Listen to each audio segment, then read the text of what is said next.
To keep or not to keep? This is the question today. We're going to talk about why people hate blood red parrotfish. And should you? While we're going to be talking about why is it that people don't like blood red parrotfish, I'm going to clean a tank for you guys today. Let's start from the beginning. The blood red parrotfish. With its signature smile and bubbly personality, how could you absolutely hate these fish?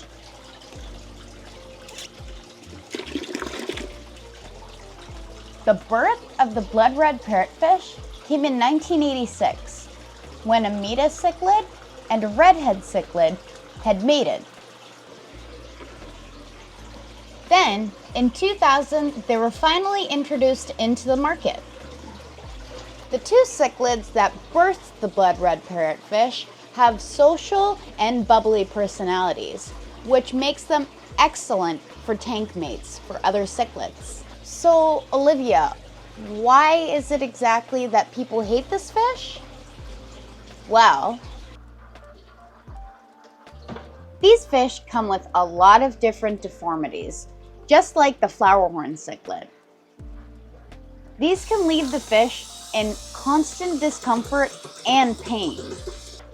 We're going to take a brief look at Taro. So, if you look at her mouth, it curves upwards into a small smile, which is my favorite thing about her. But now I want you to look at her beak-like structure of her mouth. Look at how small it is. This is a huge issue when it comes to Taro eating, as she can easily choke on pellets, which is why I might break up larger ones for her.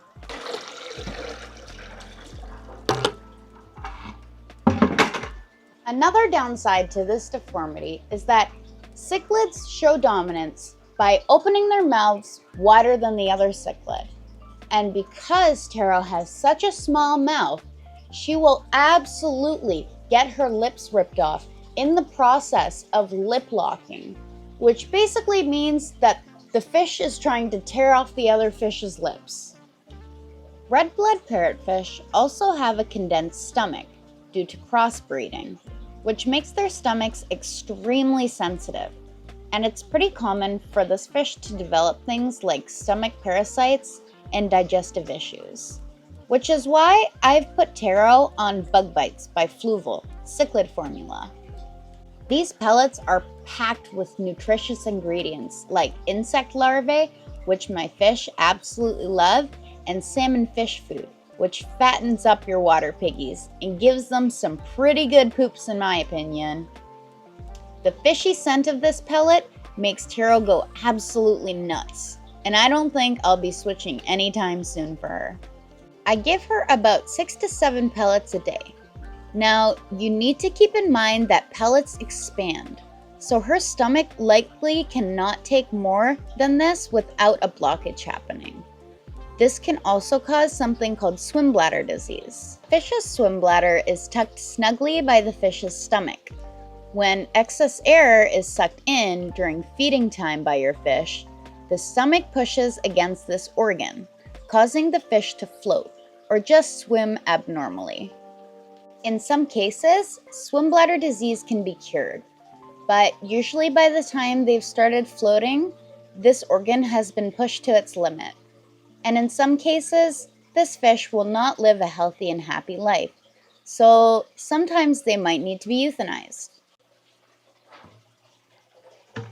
While we're on the topic of euthanization, do you know that the majority of blood red parrotfish are hand-picked and euthanized because there are so many problems with them? So really, these guys go through a lot, but what about Taro? Is she lonely? And do you think that she needs some friends? Well, Taro's a special case. Just like Cobus on our channel, our Special Needs Beta, she has her own space. And the reason why is because she has been put into 2 separate tanks and has been bullied in both. But not to say that I may put her in another tank in the future. I truly don't believe that she is lonely by herself. I think that she very much enjoys it, and she gets a lot of socialization from me as well. But typically, what kind of fish can blood red parrotfish live with? Well, they can live with rosy barbs, they can live with severums, they can live with bristlenose plecos because they're semi-aggressive and they stand up for themselves.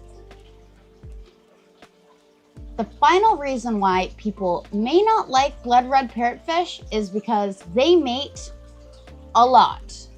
Now, typically the males are infertile, but during the mating process, they become territorial over the places where they have placed their eggs. Then they become a huge nuisance to everybody else in the tank.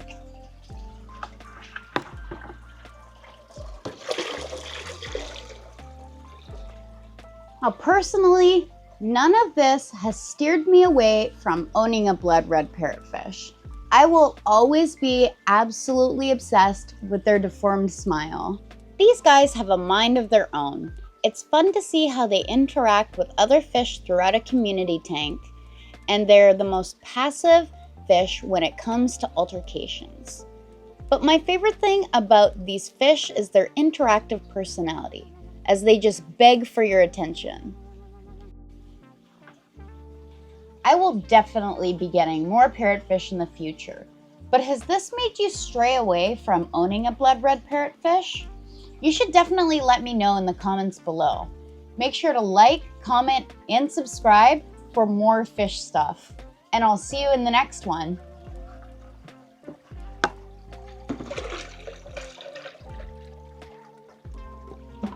See ya!